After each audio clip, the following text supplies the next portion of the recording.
Hey folks, welcome to the Film Nuts Podcast. I'm your host, Taylor D. Adams, and today we're talking about one of the most acclaimed sitcoms of all time. From 1989 to 1998, Seinfeld captured the attention of audiences and critics and has since infiltrated our cultural consciousness with references and quotes. I'm discussing the show today with Jonas Pope IV, a sports writer and journalist from the Raleigh News and Observer. Growing up, a lot of his friends were watching shows like Martin and The Fresh Prince of Bel-Air. But Jonas was drawn to Seinfeld for its depiction of everyday life. We had a great conversation, and being a fan of the show myself, we tried to do more than just exchange references throughout. So here's Jonas Pope IV talking Seinfeld on the Film Nuts Podcast.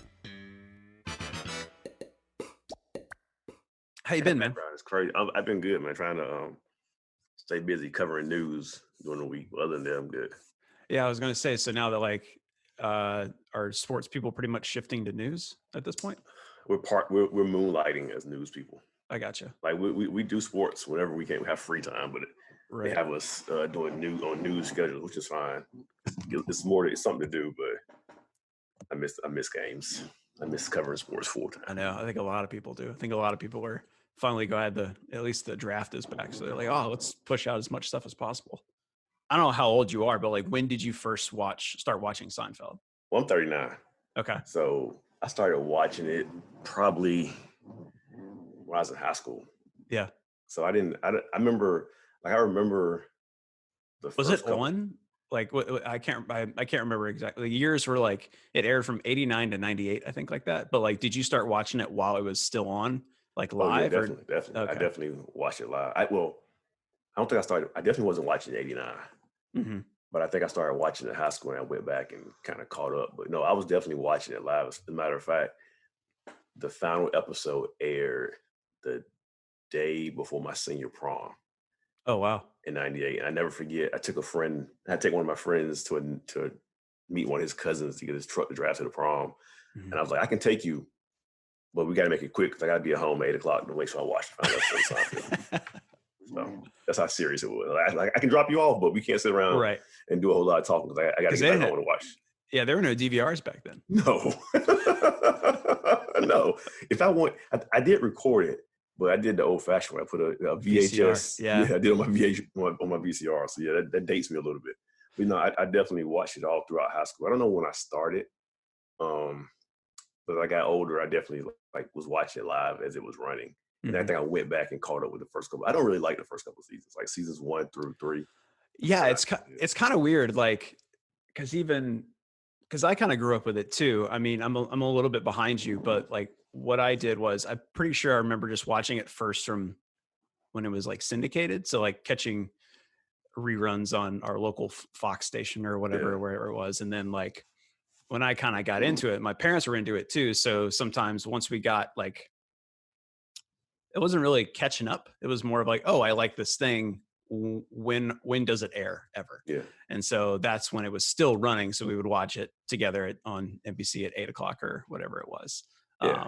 And I was in elementary school when it wrapped up. I think it wrapped up when I was in 5th grade. And as an elementary school kid, I remember liking it, and I still like it to this day. But I think about like, what did I like about it as a 10-year-old? Like, what could I possibly have understood enough about it? And I probably didn't. But like, there's enough of like.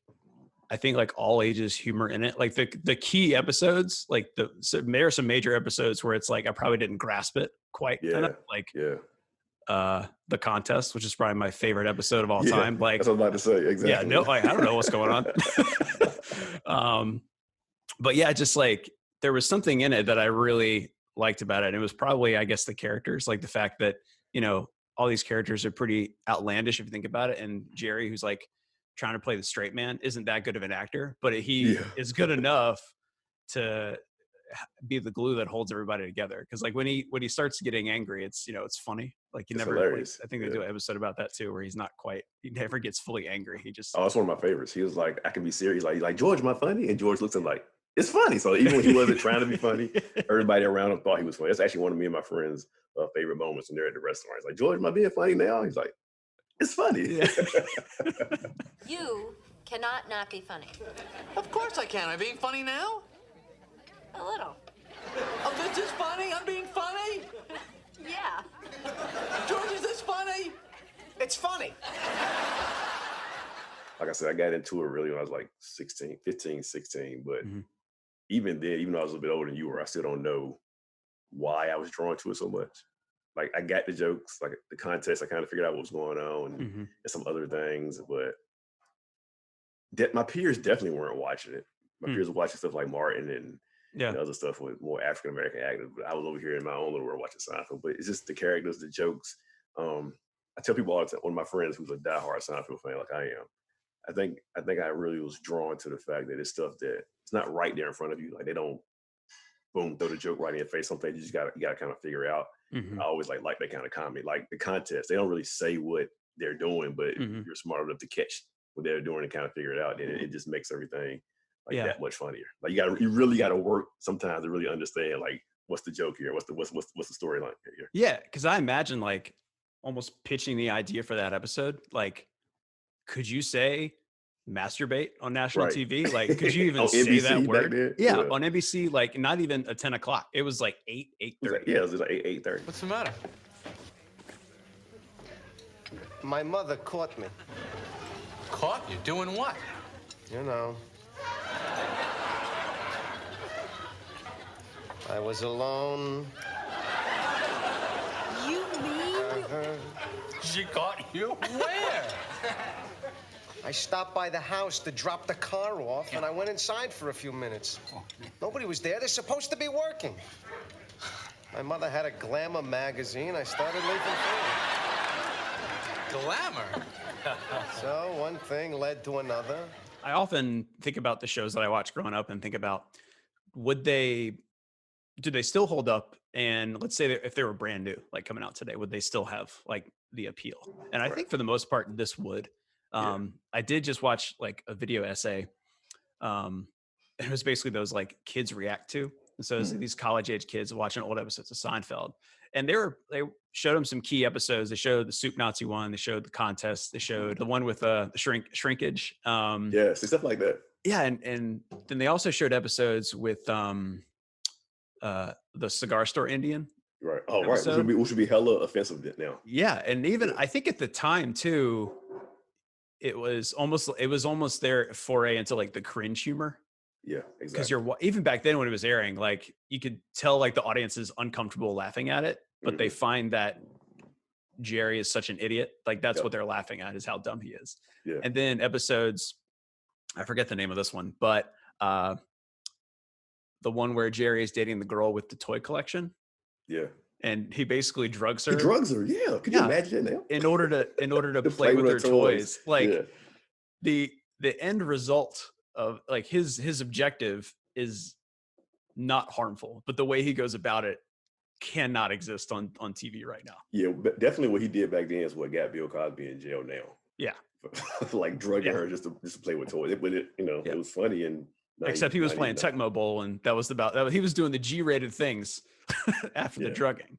And then like bringing his friend over to join him. Yeah. Drug him.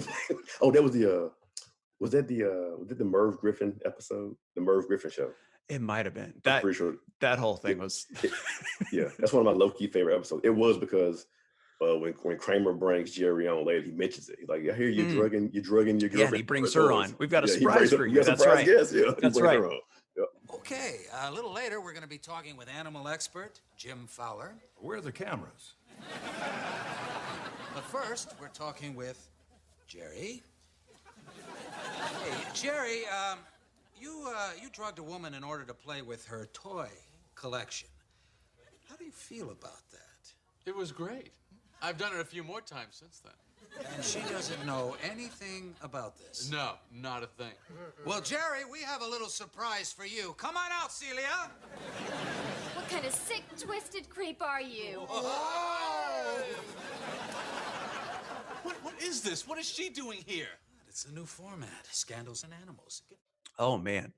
Yeah, like there's no way that would pass. Like, that cannot air nowadays. No, not at all. And going back to what you were saying about the first couple seasons, I think I remember trying to get my girlfriend into it, and we started watching from the beginning. And I knew that like the very beginnings, like what wasn't quite what it ends up being. It's kind of funny, but it's still kind of trying to figure it's kind of trying to get its legs, you know. But that first season was they only had 6 episodes. Yeah. And I was like, oh, really? That was it. And then season 2, they got a little bit more. And then season 3, that's when they finally got the full order, I think. Yeah. And that's when I thought they started to get more into what the show was going to, like the appeal of what the show was going to be. I remember when, again, I'm dating myself. This is back when you weren't streaming things. You had to buy box sets of DVDs. And I remember I still do that. You do? Okay. Yeah, I still buy stuff. Yeah. I can't remember what year it was exactly, but when the first seasons 1 and 2 came out together, I remember going to Best Buy. I was like, you know what? I'm not going to watch them, but I'll get them because I want the whole collection. It wouldn't feel right not having the whole collection. And I knew eventually I would get all 9 seasons. But I remember buying seasons 1 and 2. I don't think I've ever opened them. I don't think I've ever really sat down and watched seasons 1 and 2. I may have like kind of skimmed through it. I think maybe the restaurant episodes and maybe season 1, 2, or 3. The Chinese restaurant. I think it's episode 2, season 2. Sorry. Okay, so I probably definitely watched that one. But even now, like in syndication, it comes on TBS in the mornings, like Tuesday, Wednesday, and Thursday. And if it's seasons 1, 2, or 3, I just won't watch it. I know some of the episodes, I just can't get into those early episodes. I mean, I appreciate them for setting the foundation, but once we get like 4 or 5, then it's rolling there.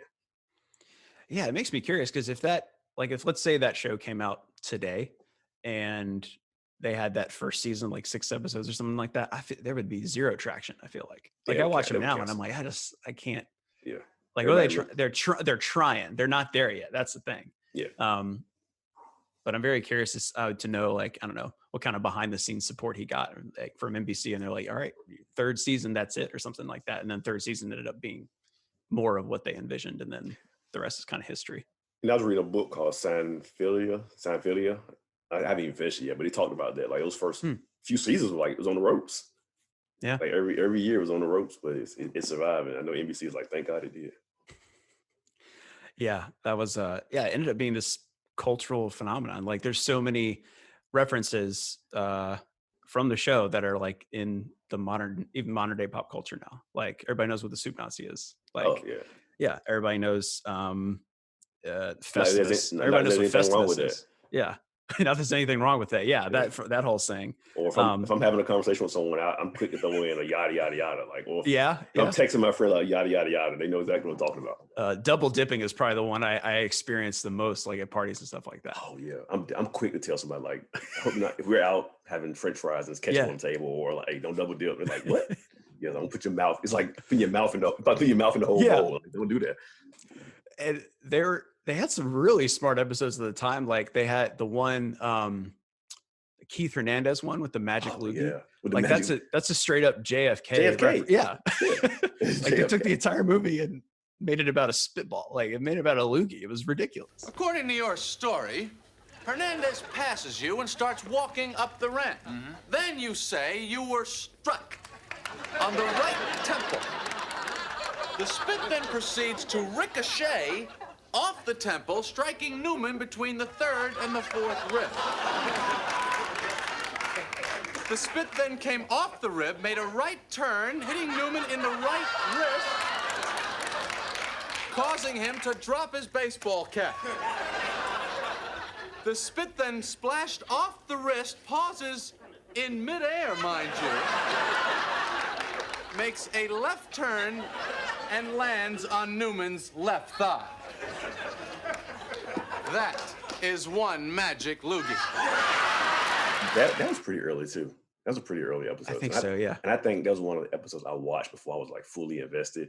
And but I had seen JFK. I was like, oh, that's pretty neat. They put a little JFK thing. But yes, that's a pretty solid episode too. His head went back into the left. Yeah. The magic loogie. The whole like Jerry demonstrating the exact projection of the loogie is just ridiculous. It's there's so many things that the show still holds up, no doubt. And I'm curious to see like how long it will still going with people still making references. Cause like there's a newer generation of TV watchers that exist now. And now that Seinfeld is streaming, like I wonder if they will actually watch it, be involved, be invested, and then from there, like, will it continue to live on? Because it's like it's iconic to us, no doubt. I think for the most part it will, with the exception of like those like couple episodes that culturally would just not fly if they aired nowadays. But I think for the most part it'll be good. Yeah, I think it'll live on forever. I mean, people are still watching Golden Girls and Good Times. I mean, I think they'll watch Seinfeld. Yeah, as long as they can. So you mentioned that kind of coming up, like you were the only one of your friends that watched Seinfeld. Like, did you try to get your other friends into it, and they were not interested, or how did that kind of go? That's funny you mentioned that. So I thought. So it's funny you said that. Again, one of my best friends, I knew he watched it because we talked about it in class, and he's my Seinfeld expert. He's a guy I go to if I have a question, but he knows about it more than I do. Mm-hmm. Yeah, so for a long time I thought we were the only ones watching. And I never forget. Me and my friends in the car one night, my senior year, coming back from like a game or something. Mm-hmm. And then one of my friends, who I had no clue ever watched, he just randomly goes, "Hello." You know the episode we talk about? I'm like, yeah, the stomach. Hello.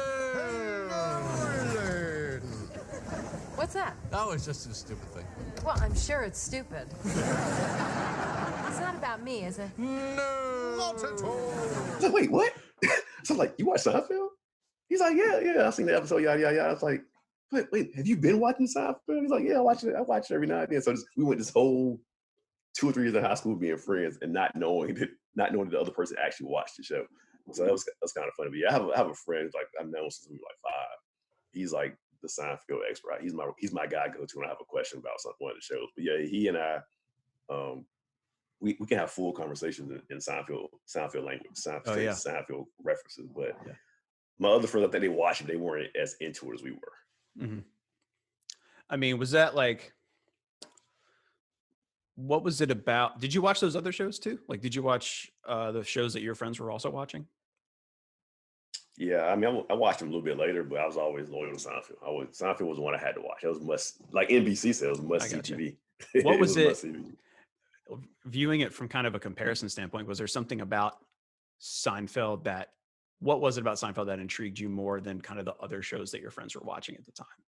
I know it probably sounds cliche, but it's about nothing. It felt so much like regular everyday life. Mm-hmm. Like till this day, like I'm 39 years old, and I can still something can happen during my day. Like, oh man, this reminds me of episode of Seinfeld, or this could have been on Seinfeld, or this kind of scenario happened on Seinfeld. It was just so relatable to my regular, day-to-day life, as opposed to maybe Fresh Prince. I wasn't living in Bel Air with my rich uncle. I couldn't relate to that. Yeah. I can relate to doing something stupid with my friends. You know what I'm saying? Or I can relate to being embarrassed by something I did in front of some peers. That was more relatable than just, these other shows that were going on. That's what's super interesting about Seinfeld to me, is that looking back on it, thinking about watching it as I was coming up, I wasn't really thinking about what I was watching. I was just kind of watching it. And I remember, I was young enough to be a very optimistic person about the world. And I was like, why don't they ever have a happy ending? Like, I kept thinking that. Right. And then the more I grew up, the more I got older, I realized that they were doing the opposite of what every other show was. Like, every other show was wrapping everything up in some kind of lesson.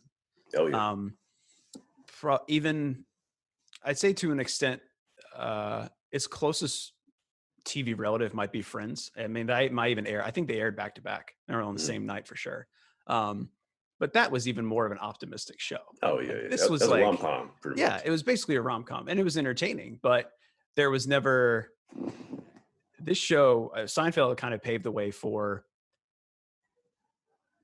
characters that aren't necessarily bad, but they're not great. Yeah, they're selfish. Very selfish. They're selfish people, and I think it paved the way for a lot of the other shows that came after it. We started to watch shows about terrible people.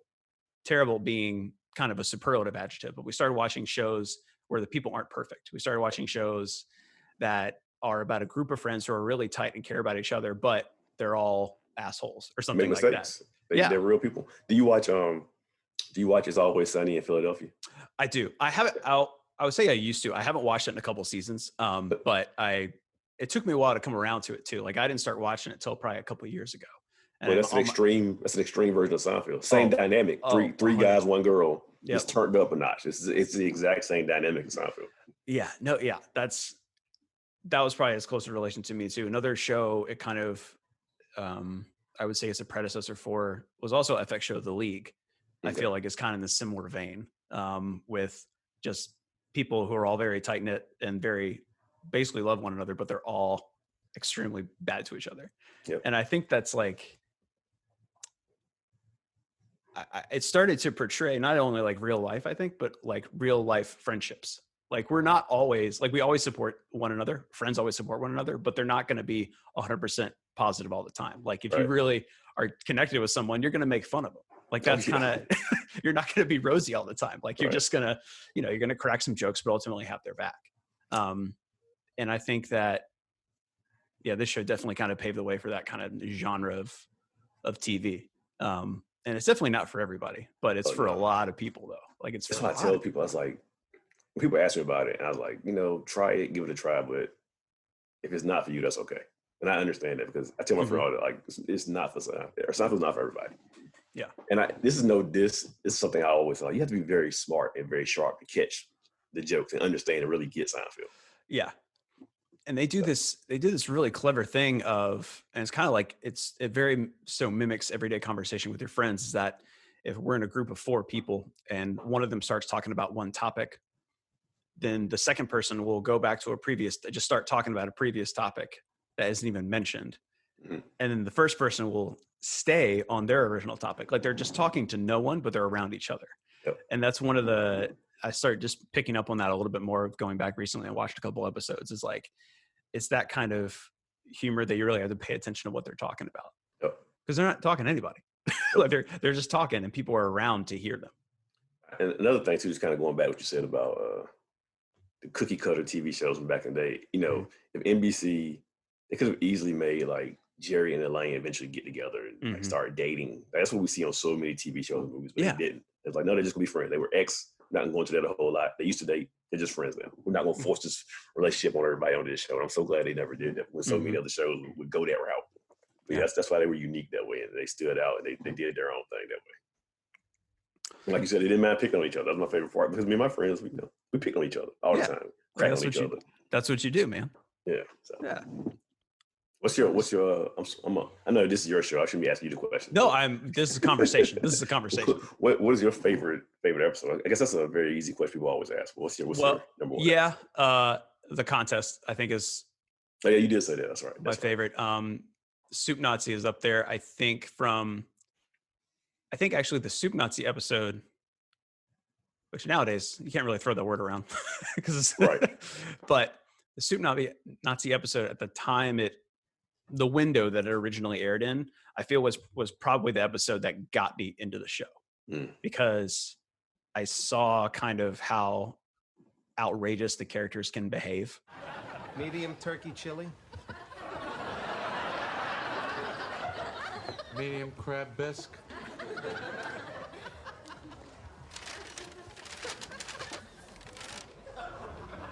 I didn't get any bread. Just forget it. Let it go. Excuse me, I think you forgot my bread. Bread, $2 extra.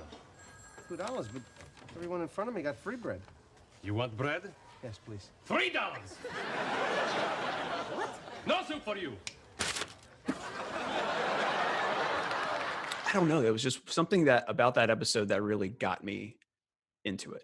There was also another episode that I can't remember what it was. It might have been the episode where Jerry is hosting the marathon runner in his apartment. But there was a moment when John Paul. Yes, there was a moment when pretty sure it was this episode, but it was like the B story.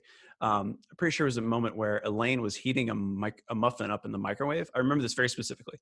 She was heating a muffin up in the microwave and she missed the timer or burn it or something like this. And she yells, "Shoot." And I remember I was with my parents when we were watching this. And in the moment, we all thought she said shit. And we all just looked at each other. I think I'm 10. Like at this point, we all just looked at each other like, did she just say that? Like, this is network TV? And for some reason, and that's not like, I don't remember anything else about the episode other than I think it had to do with the marathon runner. But like, that's just a specific moment I remember about what they tried to do on TV. And it makes me appreciate what they were trying to do. They were trying to do something that didn't exist. Yeah. They were trying to do something new. And obviously we said pave the way for a bunch of other shows of that similar vein to come out after it. But what about you? What's your, do you have a favorite? I like to ask this question. Do you have a favorite episode? And then you have an episode where it might be the best. Like, I think there is a difference. No, there definitely is a difference. I think mine is one and the same. My favorite episode is the strike. I haven't celebrated Festivus in years. What is your interest? Well, just tell me everything, huh? Many Christmases ago, I went to buy a doll for my son. I reached for the last one they had, but so did another man. As I rained blows upon him, I realized there had to be another way. What happened to the doll? It was destroyed. But out of that, a new holiday was born. A Festivus for the rest of us. It could be so many things happening in one episode. You know what I'm saying? It could be so many different storylines with each individual person. And it just makes it so much better because like, oh man, this is going on too. But that's my episode because I always tell my like it's loaded. The episode is loaded. You got the Festivus thing going on. You got Kramer going back to work. And then you got Elaine trying to dodge these guys. So she gave her a fake number to and get this free sub, this free atomic sub. And then at the end, it all just kind of come together. But yeah, that's my favorite. I think that's probably the best. Like there's so many things for the episode. I quote like Jerry dating the girl who the Two-Face, the good, the bad, and the ugly. Like she looks good in one light. But we bring to different like she's a Two-Face. Like my friend and I talk about it all the time. Like, oh man, you know, you saw this girl, she looks okay this time. Like she's a Two-Face. And so like just stuff like that. And then Kramer like going on strike, like just and then the whole Festivus story is like just so the episode is loaded. That's the best way for me to describe that. The episode is that it's loaded. You're so it's my favorite, and I think it's the best. Like so, the storylines for each person in the episode is like quality. You're right. Like there's so many quotable chunks from that entire episode. Like you start describing it, and I'm thinking of all the dialogue that's happening within that. Like George's dad describing Festivus, and then the whole Two-Face, and Jerry goes to chase after her. He's like, and then it's like, oh, bad lighting on the porch. Yeah, like we remember that specific line. And I think a lot of the quotability also has to do with the fact that like this show was super heavily syndicated, like in the 90s and even the 2000s, and even now. So we're like, it's on all the time. So I was watching it this morning. We have plenty of opportunities to watch it too. There's plenty of opportunities for it to kind of infiltrate our minds and the cultural zeitgeist or what have you. And the crazy part about it is I can have like not seen an episode in forever, and the minute it starts running, it's like muscle memory. Like, oh yeah, a line could be coming up, and I can say the line perfectly right there with them. Like, oh my god, I haven't seen this episode in years. How do I even remember that? But it's crazy what your brain holds on to. Like this morning, the episode was on when George is dating the girl who looks like Jerry. And then I think the episode came out after that was the one when they go to Joe Mayo's party and they have the fur coat. He's like, "Hey, Putty, don't tap. You know, I want you to make sure people don't tap on the glass." Like, sure thing, Joe Mayo. And I said that just kind of just walking through the room, and she was like, "You know, they ever do a rebrand of Seinfeld? We'll make sure you're up there because you know all these lines." And it's like I could be doing one thing and that could be his background noise, and as soon as the line comes up, I just say it right there with him, not even realizing that I even remember that line. Yeah, and there's so many kind of going on there. There's so many side characters that exist within this universe that are still kind of. We remember like Soup Nazi. That's a character to remember. He existed for exactly one episode. Yeah, and he was except the finale. He came into the finale. I think. Everybody was back for the Everybody was back. Putty, Joe Mayo, and a lot of these side characters. A lot of these side characters are huge stars. Like we recognized them from. Tim Wiley was Walter White from Breaking Bad. Yeah. Bryan Cranston was the dentist. It was ridiculous. Also, I pointed this out on Twitter the other day. I'm sure you know this. Breaking Bad has Tim Wiley. Okay. Saul was up there for an episode. He dated Elaine. You remember that? I don't specifically, but I mean, Bob Odenkirk was big in the 90s. So, I mean, I'm sure he was doing some guest roles and stuff. So Elaine was a doctor. He was studying to be a doctor, but he wasn't a doctor yet. But Elaine wanted to introduce him as a doctor to everyone she met. Okay. So that was Saul. Okay. And then Skylar was in the early episode dating Jerry one time. Oh, really? That's pretty cool. Yeah, Daphne from Frasier, like she's one of Jerry's girls at one point. I think she plays the Virgin. Yeah, exactly. One of the girls from Sex and the City ended up being his girlfriend, who's Terry Hatcher. Is that you talking about Terry Hatcher? She's from Desperate Housewives. Oh, but from Sex and the City, it was a girl. He dropped a toothbrush in the toilet. Charlotte, I think was the character's name. I don't know the actor's name. Yep.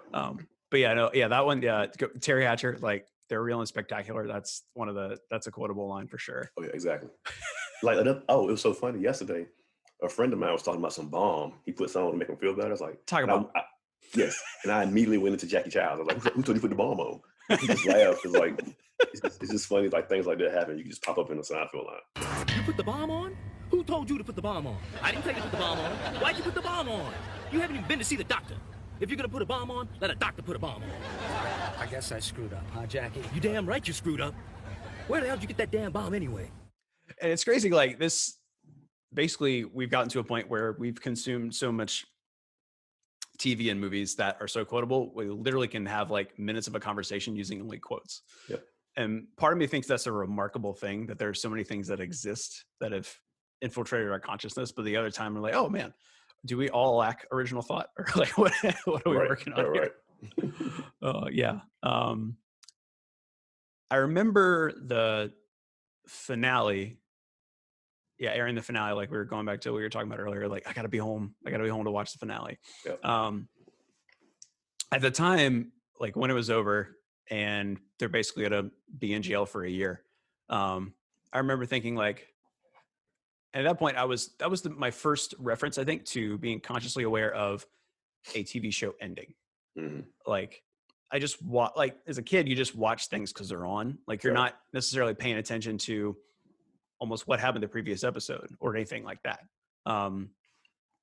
Because I was like, at the time when it aired for me, I'm in elementary school. Like, I'm not watching a lot of primetime TV. Like, that's not a thing we're doing. But Seinfeld and Friends are the shows that I watch. And so, like, having at that point being consciously aware that it was ending, I was like, so there are no more. Like, that was the first time I was like, oh, this is it though. Yeah. This is the end. And I remember thinking like, oh, I'm kind of disappointed, but like looking back on it, no, this ending made absolutely 100% sense to me. Like, that's perfect. These people have not been the greatest people on the planet, and they're finally being kind of judged for they're paying for their actions. These are the consequences. And it's a year in jail because they've never done anything abhorrent other than the side of maybe Jerry drugging his girlfriend to play with her video games. But outside of that, like, they were just people who had flaws that ended up being in the wrong place at the wrong time, and they have to go to jail for a year. Yeah. People didn't like the end though. But to me, I thought the best part about the I don't think people like endings though. Like, I can't think of an ending that I think is globally accepted as perfect. Like, that's how it should end. Yeah. I think people were okay with Breaking Bad, speaking of Tim Wiley. But I think one thing I took away from the ending, even to this day, I still watch, is just how they, like we said earlier, how they brought everybody back, and like how they put people on the stand to testify as character witnesses, and like it really made you look back like, damn, these people really were assholes. Like, they really were jerks and kind of bad people. Not like criminal, but they were like they were bad people. Yeah. They were very selfish and bad people, and you didn't realize it throughout the run. I mean, we all thought George was bad. He admitted he was bad. Yeah. But then you bring basically committed manslaughter. Yeah. And they bring these people back, and they're on the stand testifying, and you're looking around the room like, dang, these people, they were pretty bad. So I thought it put a perfect bow on the series. Yeah. And the episode where Susan dies was probably pretty dark. It was dark, but the way all the characters handled it was absolutely perfect to who they were. Yeah. Like, it's so weird to have a death happen in a series and then they all just go, wow, okay. And then they walk away from it. Walk away. Yeah, that was it. Excuse me, are you the husband? Well, not yet, fiance. Yes. Well, I'm sorry. She's gone. What's that? She expired. Are you sure? Yes, of course. So, she's dead? Yes. Huh. And then you remember he went back later. He went back to the same hospital later because he hurt his back. Yeah. Was it George? He was like, same hospital. Like, wow. He slipped on envelopes and hurt his back, and he ended up going back to the same hospital. So I do like how that show would call back to like previous seasons or stuff that had happened Yeah. in previous episodes. I mean, a lot of shows do that, but I thought it was very neat how they did it. And that was a weird thing too. It was like up until this streaming platform, not necessarily with Seinfeld existing on a streaming platform, but since streaming platforms have existed, like we've started to get shows that you can binge. Mhm. And a lot of times on a regular show, if it airs once a week, sometimes you might forget some stuff. That's why they put the recap in the beginning. Yep. But on a bingeable model, like you immediately remember stuff. So I recently started rewatching Seinfeld, and I basically started at season 4 because it's like a really good season. Mhm. And from the very beginning, like 4 or 5 episodes in, like it all is connected. It's never how I used to think of it, of each individual's episode is just different stories, but they are all connected. There's an overarching thing that they're going Oh through yeah, here. yep, definitely. Yeah. And it's just something that like I didn't realize at the time, but now I'm like, oh wow, there's a lot more going on here than I used to think as the 9 to 10-year-old just watching the show because I thought Kramer was funny. Like that was basically it. Yeah. Well, Jonas, thanks for joining me, man. This was fun to talk about. Oh, no problem. I enjoyed it. I could talk about Seinfeld until I turn blue in the face. So. I know it's like these good shows, like you can definitely just start just talking about, and a lot of it is conversation. We're like, oh, you remember the one time? Oh, you remember the one time? Like that's all it is. So did I tell you? And I want to tell you this before I leave. I did my claim to fame with Seinfeld is I went to a trivia night over the summer at Crank Brewery, that's downtown. I think it's like Dawson Street. Crank Arm. Crank Arm. Yeah. Okay. Crank Arm. Yeah. So they had like one of my friends. She does a lot of trivia. She's like, "Hey, they got a Seinfeld trivia." I was like, "Oh, bet you gonna play with me?" She's like, "I've never seen the show." So I was like, I put a filler out there on Twitter. I was like, "Yo," I put on Twitter, like, "I'm going to a Seinfeld trivia. Who wants to come?" And like nobody came. So I ended up going by she and I went together. Yeah. She's like, "I can't play. I never watched the show."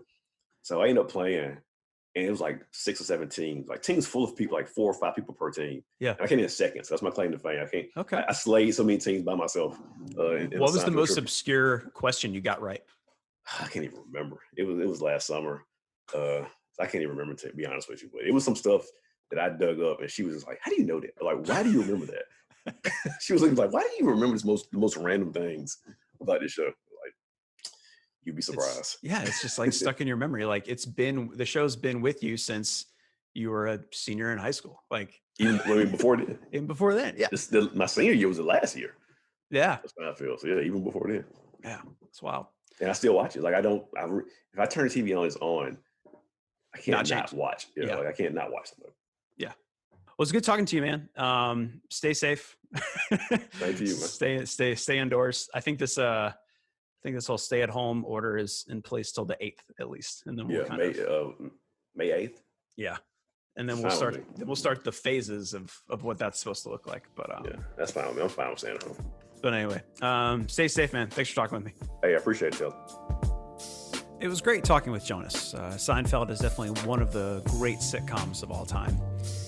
But after looking back on it after more than 20 years since it ended, there are definitely some problematic episodes, but that's to be expected.